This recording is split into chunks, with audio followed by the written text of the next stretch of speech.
اس کی دعائیں اور دنیا و آخرت قبول ہو جائے۔ رسول فرماتے جو ہمیشہ قائم الوضو رہتا ہے، آج جوان بے روزگاری کا شکار ہے، آج گھروں میں فقر و فاقہ ہے، اور اسی فقر کی وجہ سے مولا فرماتے ہیں 3-4 گناہ جنم لیتے ہیں۔ جس معاشرے میں فقر ہے اس میں امن و امان نہیں ہوتا، جس معاشرے میں فقر ہے اس میں چوری ہوتی ہے، جس معاشرے میں فقر ہے وہ معاشرہ گناہ اور فحشا کی طرف چلا جاتا ہے۔ تو لہٰذا اگر خاندان کو فقر سے بچاؤ گے تو 3 بڑی لعنتوں سے بچ جاؤ گے، اور بڑا آسان ہے، دائم الوضو رہو، اللہ پہ بھروسہ کرو، مولا پہ بھروسہ کرو، اور زندگی ایسے بسر کرو جیسے علی بن ابی طالب نے کہی، تو دنیا بھی آباد ہو جائے گی، آخرت بھی آباد ہو جائے گی۔ یہ سمپل سا پہلا درجہ تھا۔ اب نیکسٹ اسٹیج تھوڑا مشکل ہے۔ فرماتے تم نے ظاہر کو پاک بنا لیا، جناب سلمان کی طرح اپنے باطن کو بھی پاک بنا۔ مولا باطن کو کیسے؟ ورنہ اگر ہاتھ کو نجاست لگ گئی یہ پانی سے مٹ جاتی ہے، لیکن اے جوان اگر تو ان نگاہوں سے کسی نامحرم کو، کسی کی ماں بہن کو دیکھتا ہے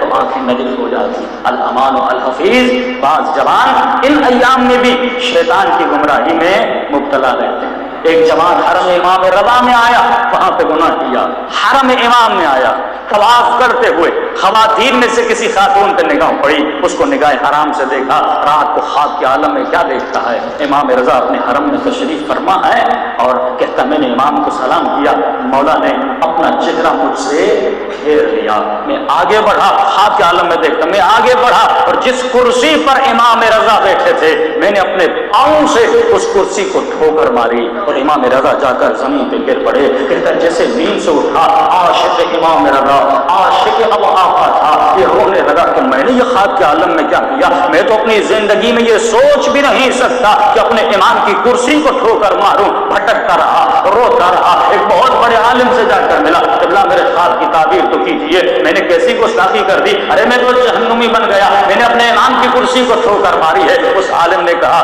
یہ بتا تو زیارت پہ گیا تھا کہاں؟ کہ وہاں پہ کوئی ایسا عمل کیا تھا کہ جس سے تیرا خدا ناراض ہو، جس سے تیرا امام ناراض ہو؟ اپنے امام کے حضور میں کہتا سوچنے کے بعد یاد آیا، ہاں قبلہ خواتین میں خاتون تھی، میں نے بری نگاہ سے دیکھا تھا، گندا اشارہ بھی کیا تھا۔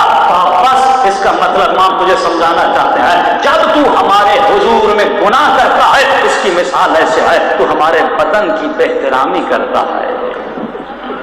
بہترامی صرف یہ نہیں کہ جو شمر نے کی تھی، یہ بھی بہترامی ہے کہ تم مجلس حسین میں آئے اور بدن پر کالا لباس پہنے۔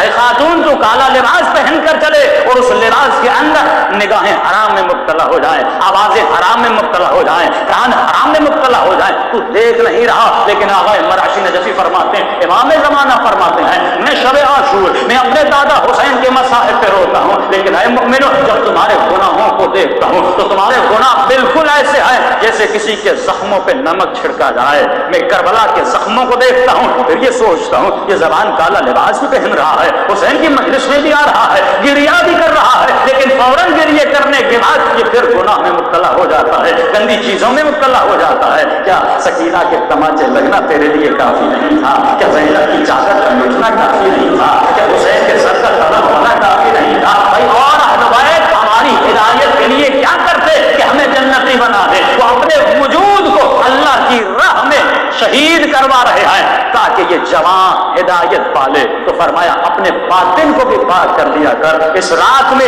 اتنا رو کہ پروردگارا اگر آنکھوں سے گناہ کیا ہے، کانوں سے گناہ کیا ہے، یہ زمانہ اتنی برائیوں کا ہے کہ میں ممبر سے ذکر نہیں کر سکتا۔ زنا عام ہو چکی ہے، شراب عام ہو چکا ہے، زنا عام ہو چکی ہے، عجیب ماحول بن چکا ہے۔ مسلمانوں کا جو کنٹری اسلام کے نام پہ بنی تھی لیکن وہاں پر جوان گناہوں میں مبتلا ہو رہا ہے، اور یہ مجلس حسین اگر اس جوان کے کردار کو نہ بنا سکے تو مجلس کا کوئی فائدہ نہیں ہے۔ فرمایا باطن کی طہارت کا خیال یہ چھوڑ دے کہ دنیا کیا کر رہی ہے۔ تجھے تو قیامت میں حسین کے سامنے سرخرو ہونا ہے، تجھے تو قیامت میں سیدہ فاطمہ کے سامنے سرخرو ہونا ہے، تو ابدی زندگی بنانے کے لیے آیا ہے۔ یہ چھوڑ دے کہ دنیا کیا کر رہی ہے۔ مولا فرماتے دنیا والے کر رہا ہیں، یہ مچھر کی طرح ہیں، جہاں کی ہوا لگتی ہے وہاں جاتے ہیں، لیکن اے مومن تو علی کا چاہنے والا ہے۔ تمہارا ایمان پہاڑ سے زیادہ مضبوط ہونا چاہیے۔ دنیا کے زلزلے اور طوفان تمہارے ایمان کو نہ ہلا پائے، کیونکہ تمہارے وجود میں